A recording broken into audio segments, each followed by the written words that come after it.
How to create Among Us account. So if you want to create Among Us account, then what you need to do is first you need to install the Among Us application. Once you install, you need to tap on Among Us and open it up.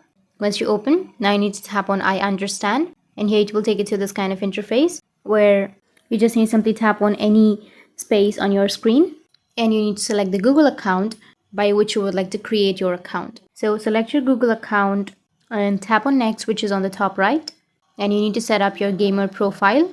You can also go with edit, which is on the top right, go with the pencil shaped icon and choose your profile image, and after that tap on next and just go with create, which is on the top right, and that's it. Scroll down and then tap on continue, and again scroll down and tap on continue, and you need to verify your age, so enter your date of birth and tap on submit, tap on yes and tap on sign in, and that's it. Close. So that's how you can create your account, and if you have any questions, feel free to comment below. Thanks for watching.